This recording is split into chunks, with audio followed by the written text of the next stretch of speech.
La France est un pays très intéressant dans l'histoire du tramway. Ce pays a connu une petite révolution qu'on surnomme la Renaissance du tramway. Mais avant d'aller voir cette révolution qui s'est réalisée sur plusieurs années, il est important de faire un petit tour historique. Les années 1970. Revenons en 1970 et posons-nous cette question: à quoi ressemble la France des transports en commun en 70? Eh bien, en 70, il n'y a que 4 villes qui disposent de transports en commun ferrés en France. Premièrement, il y a Paris qui dispose d'un métro. C'est un grand réseau de métro car il dispose de 14 lignes à cette époque, même si certaines lignes sont plutôt petites par rapport à d'autres.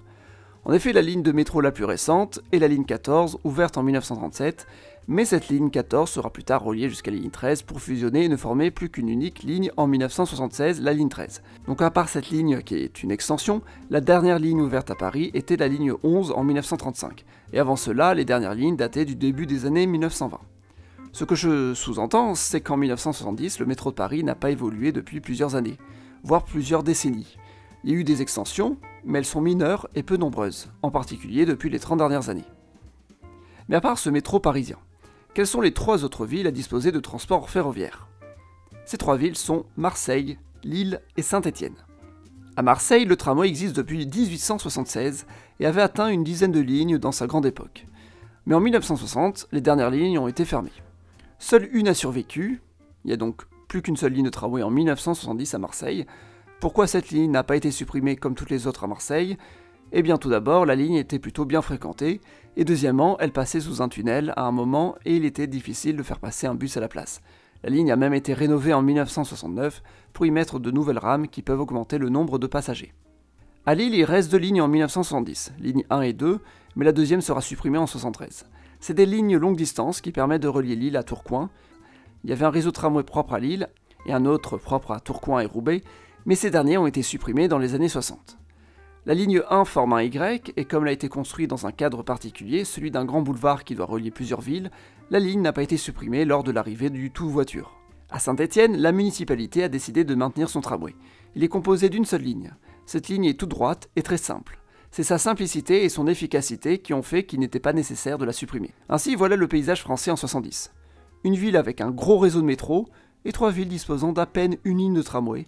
Et pourtant, il y en a eu des tramways en France. Il y en a eu beaucoup. Une centaine de villes en France ont eu le tramway.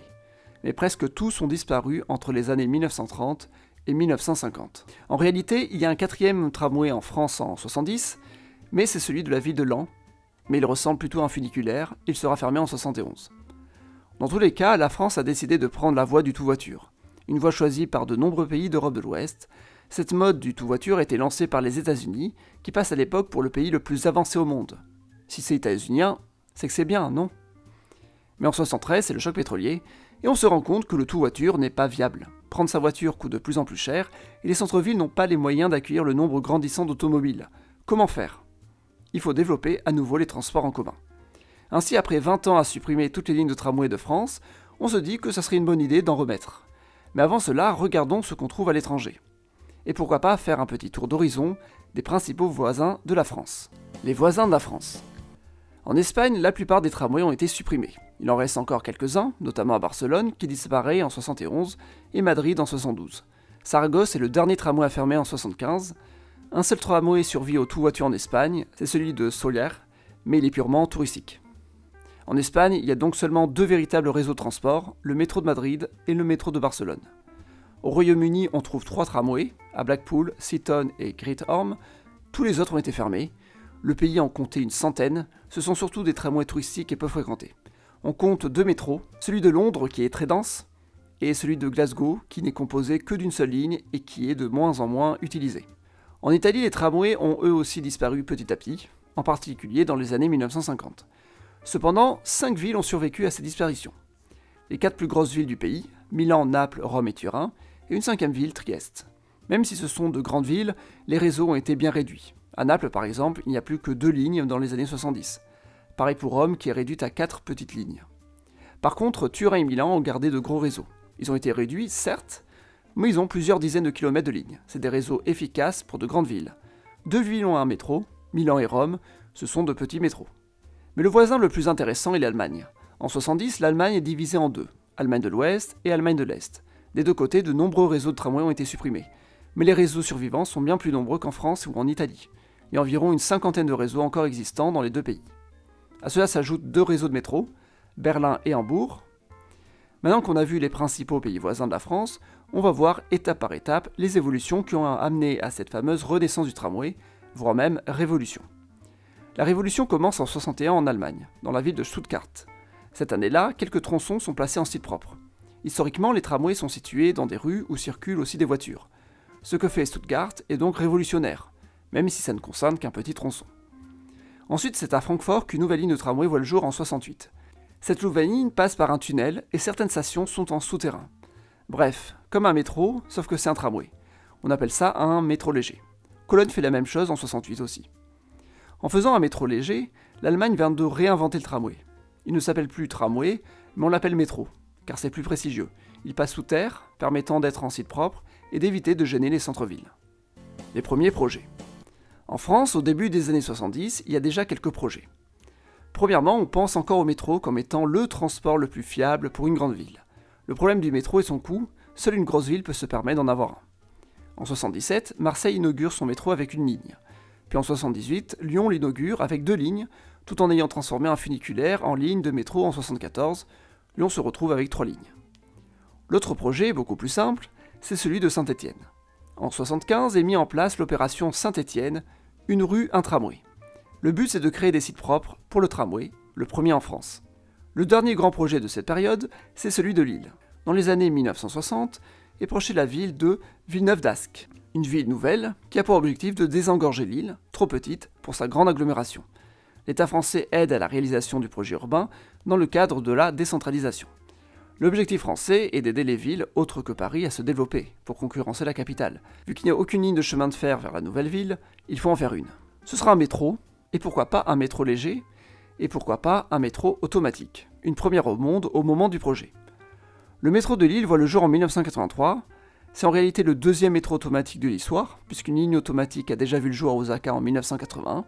Le modèle est appelé VAL, ce qui signifie Villeneuve-d'Ascq-Lille, du nom de son projet. Il a été renommé en véhicule automatique léger pour les autres villes. Voilà, en 1983, la France a changé. 4 villes disposent d'un métro, 2 d'entre elles ont aussi un tramway. À cela s'ajoute une 5e ville avec juste un tramway qui commence à être en site propre. Depuis 1975 est lancé ce qu'on appelle le concours Cavaillé. C'est un projet lancé par le ministère des Transports pour inciter les principales métropoles de province à se doter d'un métro léger. Et attention, on dit métro léger, surtout pas tramway. Le terme tramway a une trop mauvaise connotation à l'époque, il rappelle ces vieux véhicules de l'ancien temps qui circulent seulement dans les pays communistes. Les villes pionnières. C'est Nantes qui décide de lancer un projet de tramway en 1978. Et c'est le début de la grande renaissance en France. C'est une surprise à l'époque car Nantes comptait plutôt choisir la même voie que Lille, se doter d'un métro. Les travaux sont lancés en 1981 et prennent du retard. À l'époque, c'est un maire socialiste qui est à la tête de la ville. Le tramway est très impopulaire, personne n'y croit, tout le monde dit que c'est un retour en arrière et qu'il aurait fallu quelque chose de plus futuriste comme un métro automatique.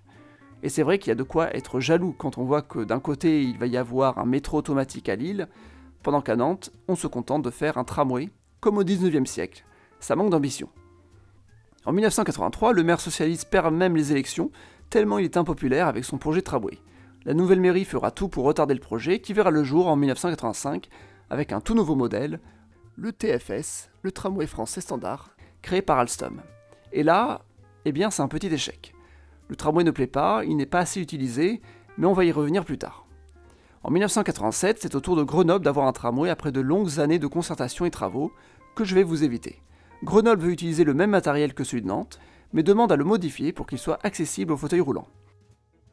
Et c'est ainsi que voit le jour le TFS2, le premier tramway accessible aux personnes à mobilité réduite au monde. C'est la grande révolution du tramway et grâce à Grenoble, on peut dire qu'on entre enfin dans l'ère moderne du tramway. Avec son accessibilité, il est beaucoup plus facile d'entrer dans la rame. Là où à Nantes, il faut encore monter une marche. Cette accessibilité permet de réduire les temps d'arrêt en station. De plus, le tramway de Grenoble va directement en centre-ville, ce qui aide à la fois à la revalorisation du quartier et à la fois à la popularité du transport. Cependant, la mentalité est encore pro-voiture à l'époque. Et si l'arrivée d'une ligne de tramway gêne les voitures, il faut trouver une nouvelle solution pour les voitures. En 1989, le tramway de Nantes est rallongé vers le stade, ce qui permet d'augmenter sa fréquentation, et on peut dire que c'est enfin un succès.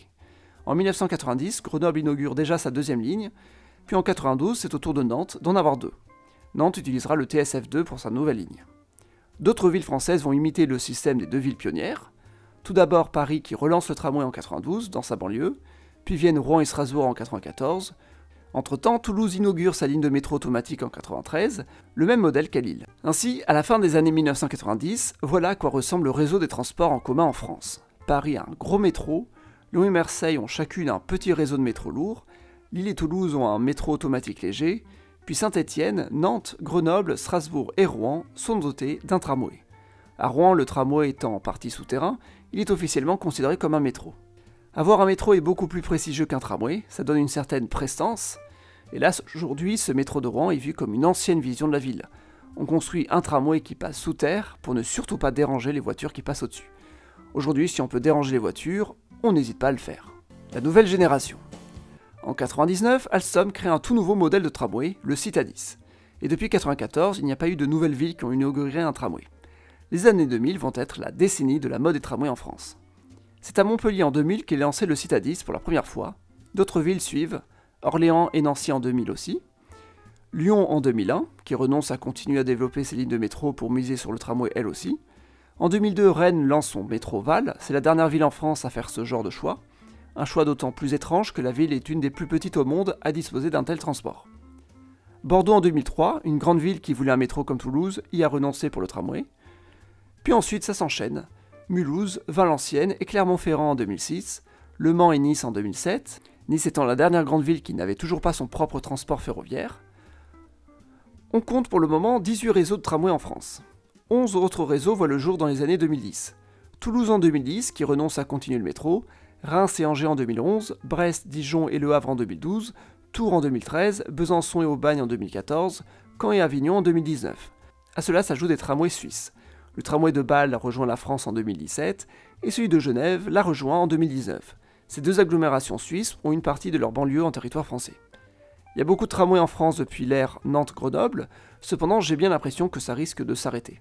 Déjà parce que toutes les principales villes sont déjà dotées du tramway, et parce que maintenant, les villes moins importantes préfèrent miser sur des transports moins chers, comme le bus à haut niveau de service. Le seul projet actuel est le tramway d'Annecy. Les travaux n'ont pas encore commencé et il se pourrait que la municipalité préfère faire un BHNS à la place.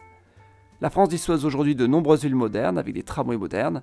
Même les 3 anciennes villes, Lille, Marseille et Saint-Étienne, ont tout retouché pour moderniser leurs tramways. À Saint-Étienne, tout a été adapté à de nouvelles rames faites sur mesure.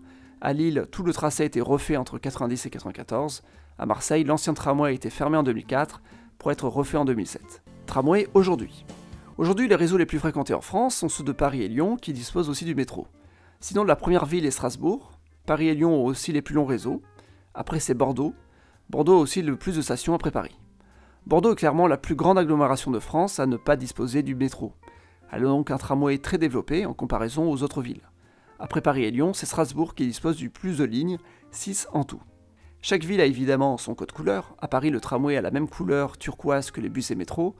À Lyon, on est dans la sobriété maximale puisque le tramway est blanc. À Brest, il est blanc au-dessus, vert en dessous. Mais de manière générale, les tramways tendent d'avoir des couleurs discrètes, comme ici à Bordeaux, ou sinon d'avoir un aspect très simple, comme un tramway tout jaune à Mulhouse. Le tramway le plus drôle est évidemment celui de Montpellier, où chaque ligne a sa propre couleur. La ligne 1 est bleue avec des petits oiseaux blancs, ça rappelle l'air. La ligne 2 avec des fleurs avec un style très kitsch, ça rappelle la terre. La ligne 3 est arc-en-ciel et doit rappeler l'eau. La ligne 4 est dorée et doit rappeler le feu. Chaque ligne a un des 4 éléments. Une 5e ligne est en projet à Montpellier. On ne sait pas à quoi ressemblera son dessin, mais on sait que le thème sera la science et la botanique. À l'étranger. Le tramway français moderne a donné un grand coup de pouce à d'autres villes à l'étranger. En Espagne par exemple, Valence a lancé sa première ligne de tramway en 1994, mais en le considérant comme faisant partie de son réseau de métro léger. Barcelone a lancé son tramway en 2004 et utilise des rames Citadis. En Italie, le premier tramway moderne est celui de Messine en 2003. Quelques villes ont suivi le pas. Ailleurs en Europe, quelques villes ont commencé à suivre le pas, mais elles restent peu nombreuses à voir des tramways modernes. Je pense à Dublin et Athènes en 2004, Bergen en 2010, Édimbourg en 2014, Luxembourg en 2017. Ailleurs en Europe, c'est soit des métros légers, soit d'anciens réseaux qui ont été plus ou moins modernisés avec le temps. L'Italie et l'Espagne restent les 2 pays qui ont le plus misé sur le tramway moderne, beaucoup de pays ayant maintenu certains de leurs anciens réseaux. Mais c'est en dehors de l'Europe qu'on trouve le pays qui a été le plus directement influencé par cette politique du tramway français. Ce pays, c'est l'Algérie. 7 réseaux de tramways ont été construits dans le pays en à peine 10 ans. Alger en 2011, Constantine-et-Oran en 2013, Sidi Bel Abbès en 2017, Ouargla et Sétif en 2018, puis Mostaganem en 2022. Il est peu probable que d'autres tramways se construisent d'ici là. C'est pratiquement la moitié des tramways en Afrique qui sont situés en Algérie. Eh bien merci d'avoir regardé cette vidéo, abonnez-vous, mettez un pouce bleu et à la prochaine.